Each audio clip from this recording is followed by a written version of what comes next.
I'm not an inspirational speaker. I've never lost a limb on a mountainside, metaphorically or otherwise, and I'm certainly not here to give career advice because, well, I've never really had what most would consider a job. However, I have had large groups of people listening to what I say for quite a few years now, and it's given me an inflated sense of self-importance. So I will now, at the ripe old age of 37.9, bestow upon you 9 life lessons. 1, you don't have to have a dream. Americans on talent shows always talk about their dreams. Fine, if you have something you've always wanted to do, dreamed of, like in your heart, go for it. After all, it's something to do with your time, chasing a dream. And if it's a big enough one, it'll take you most of your life to achieve, so by the time you get to it and are staring into the abyss of the meaninglessness of your achievement, you'll be almost dead, so it won't matter. I never really had one of these dreams, and so I advocate passionate dedication to the pursuit of short-term goals. Be micro-ambitious. Put your head down and work with pride on whatever is in front of you. You never know where you might end up. Just be aware the next worthy pursuit will probably appear in your periphery, which is why you should be careful of long-term dreams. If you focus too far in front of you, you won't see the shiny thing out the corner of your eye. 2, don't seek happiness. Happiness is like an orgasm. If you think about it too much, it goes away.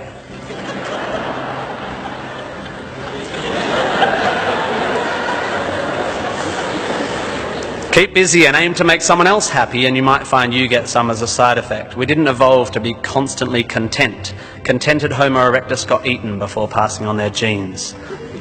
3, remember, it's all luck. You are lucky to be here. You are incalculably lucky to be born. Understanding that you can't truly take credit for your successes, nor truly blame others for their failures, will humble you and make you more compassionate.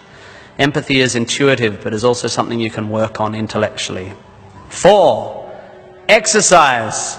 I'm sorry, you pasty, pale, smoking philosophy grads, arching your eyebrows into a Cartesian curve as you watch the human movement mob winding their way through the miniature traffic cones of their existence. You are wrong and they are right. Well, you're half right. You think, therefore you are, but also you jog, therefore you sleep, therefore you're not overwhelmed by existential angst. You can't be can't, and you don't want to be. Play a sport, do yoga, pump iron, run, whatever, but take care of your body. You're going to need it. Most of you mob are going to live to nearly 100, and even the poorest of you will achieve a level of wealth that most humans throughout history could not have dreamed of. And this long, luxurious life ahead of you is going to make you depressed.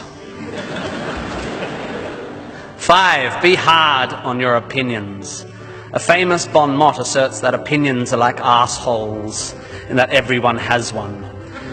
There is great wisdom in this, but I would add that opinions differ significantly from arseholes, and that yours should be constantly and thoroughly examined.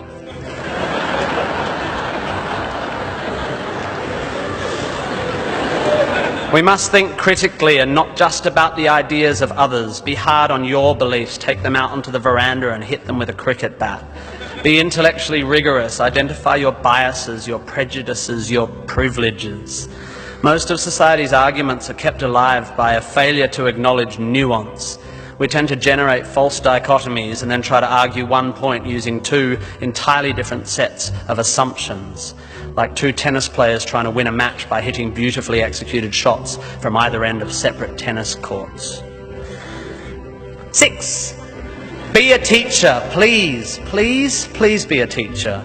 Teachers are the most admirable and important people in the world. You don't have to do it forever, but if you're in doubt about what to do, be an amazing teacher. Even if you're not a teacher, be a teacher.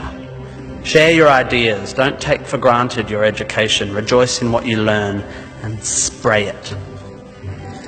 7, define yourself by what you love. I found myself doing this thing a bit recently where if someone asks me what sort of music I like, I say, well, I don't listen to the radio because pop song lyrics annoy me. Or if someone asks me what food I like, I say, I think truffle oil is overused and slightly obnoxious. And I see it all the time online, people whose idea of being part of a subculture is to hate Coldplay or football or feminists or the Liberal Party. We have a tendency to define ourselves in opposition to stuff. As a comedian, I make my living out of it. But try to also express your passion for things you love. Be demonstrative and generous in your praise of those you admire. Send thank you cards and give standing ovations. Be pro stuff, not just anti stuff. 8, respect people with less power than you. I have in the past made important decisions about people I work with, agents and producers, big decisions based largely on how they treat the wait staff in the restaurants we're having the meeting in. I don't care if you're the most powerful cat in the room, I will judge you on how you treat the least powerful. So there. 9, finally, don't rush. You don't need to already know what you're going to do with the rest of your life. Don't panic. You will soon be dead. Life will sometimes seem long and tough, and God, it's tiring. And you will sometimes be happy and sometimes sad, and then you'll be old, and then you'll be dead. There is only one sensible thing to do with this empty existence, and that is fill it. Not fill it, fill it. Life is best filled by learning as much as you can about as much as you can, taking pride in whatever you're doing, having compassion, sharing ideas, running, being enthusiastic. And then there's love and travel and wine and sex and art and kids and giving and mountain climbing, but you know all that stuff already. It's an incredibly exciting thing, this one meaningless life of yours. Good luck, and thank you for indulging me.